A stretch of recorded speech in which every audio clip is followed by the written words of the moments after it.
Hi folks, in this video I'm going to talk about some of the reasons that firms pursue a diversification strategy, what they're looking for, what they're trying to accomplish.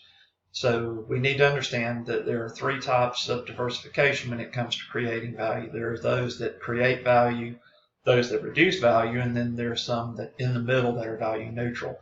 Specifically in this video I'm going to talk about value creating diversification in the form of market power. And in the next video, I'll go into a little bit more about value neutral diversification. So some of the things that we can accomplish with value creating diversification is we can hopefully establish economies of scope.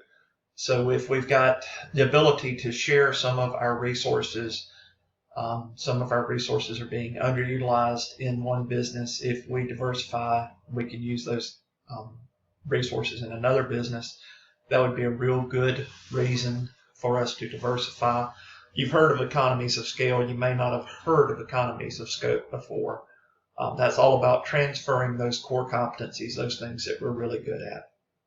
With regards to market power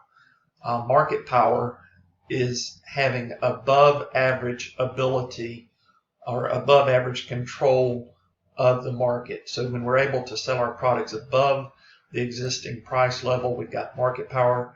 When we can reduce our costs below the competitive level between what our competitors have, then we are said to have market power. So that can come with related constraint or with related linked strategy. Again, it is about creating value. Market power happens best when we have multi-point competition, vertical integration. Of course, we have multi-market competition within Globus, where the firms are competing in all four geographic areas on both product lines. Multi-point's a little bit different, is when two or more diversified firms are simultaneously competing in the same product areas or in the same geographic markets. Vertical integration is simply when we move up or down in the supply chain. When we produce our own inputs or when we buy our own outputs, we're said to be vertically integrating. So for example, in Globus, in year 4, when you started producing the drones, that was an example of vertical integration. You were going forward. You became your own customer. Better to become your own customer and produce the drones than to sell them to someone else. Next, we talk about market power and how it allows us to save operations costs, sourcing and marketing costs. We can do lots of things with our market power.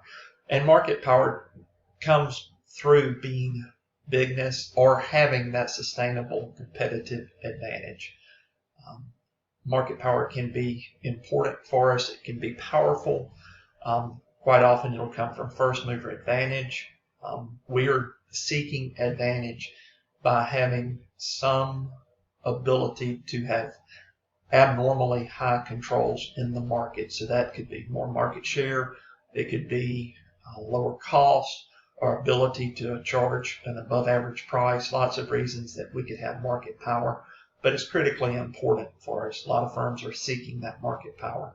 Next, I'm going to talk about value neutral diversification in the next video, and I'm going to share a little personal story with you guys.